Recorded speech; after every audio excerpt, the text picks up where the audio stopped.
স্বপ্ন দেখতে নেইকো মানা, বাট কিছু কিছু স্বপ্নের মধ্যে জনতার মধ্যে বিভ্রান্তি তৈরি হয় যে আসলে পেছনে পেছনে কি কোনো চলছে নাকি সেট আপ টেট আপ, যে আমরা টাকা পয়সা অনেকে নাকি কামাইছে এপিএস দের নামে 200-300 কোটি। আবার কেউ কেউ বলছেন আসিফ যে সুইজারল্যান্ড গেছিল তাহলে কি সুইস ব্যাংকে অ্যাকাউন্ট খোলার জন্য গেছিল। আসিফ যখন ক্ষমতায় আসার পর সুইজারল্যান্ড ভ্রমণ করছিল, সেই বিষয়গুলো নিয়ে এখন নানান প্রশ্ন উঠছে। কারণ কেউ কেউ বলছেন সুইস ব্যাংকে অ্যাকাউন্ট করতে নাকি সরাসরি যাওয়া লাগে। আবার জনাব তারেক, এই যে গণ অধিকার পরিষদের সাবেক নেতা, সেই প্রশ্ন তুলেছে সুইজারল্যান্ডে আসিফ কেন গিয়েছিল, রাষ্ট্রীয় কোনো সফর ছিল। এখন এই এতগুলা কথা কখন আসলো, যখন আমাদের ছাত্র উপদেষ্টারা বা তাদের সতীর্থরা নানান ধরনের মাঠ গরম করা বক্তব্য দিচ্ছেন।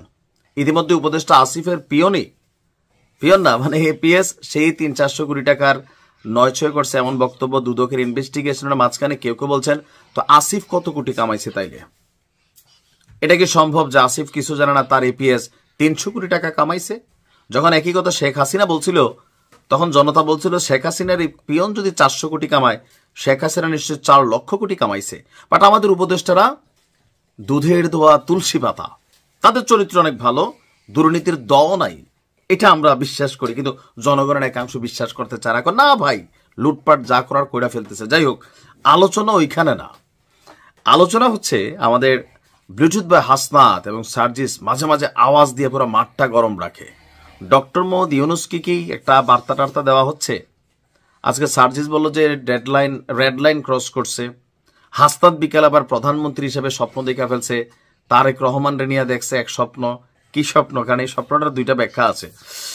সাবেক উপদেষ্টা এবং জাতীয় নাগরিক পার্টির আহ্বায়ক মানে এনসিপির যিনি প্রধান আছেন নাহিদ ইসলামকে আগামীর প্রধানমন্ত্রী বলেছেন আপনার এনসিপির ব্লুটুথ বয় হাসনাত আব্দুল্লাহ।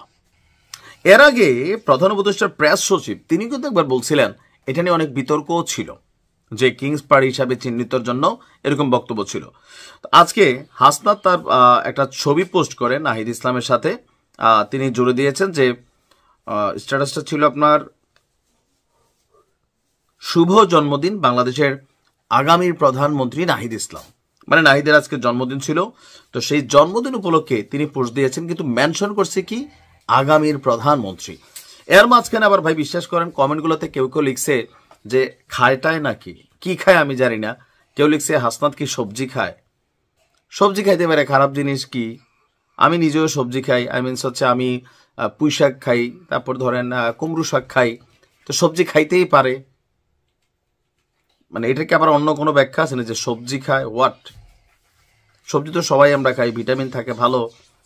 মানে এখন যে জেনজি বা গেনজি এরা নানানভাবে নানান শব্দ ব্যবহার করে, কোনটার আবার মিনিংস কি জানি না।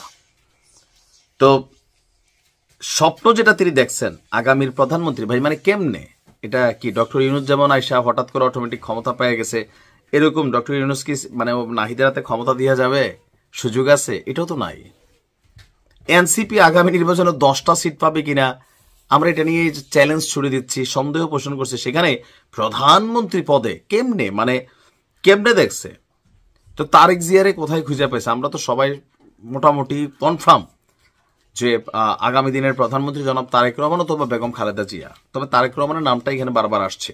নতুন নেতৃত্ব, ইয়াং বলতে উনি বয়স্ক, বাট সিস্টেমে তিনি নতুন।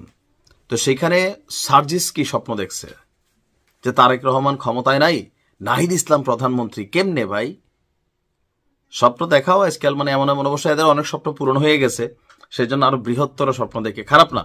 তবে নাহিদ প্রধানমন্ত্রী হইলে ভালো, এনসিপির জন্য অনেক ভালো, দেশের জন্য কি হবে জানি না, তবে দলের বাকিদের জন্য ভালো। মোটামুটি একটা ভাবসা আসবে শরীরে নাকি। তবে এই স্বপ্ন পূরণে তো কয় বছর লাগে সেটা জানি না। তবে একটা ব্যাখ্যা আছে আগামীর, অনেকে ভাবছে যে এই টার্ম, বাট এই টার্মের কথাও সে বলে নাই।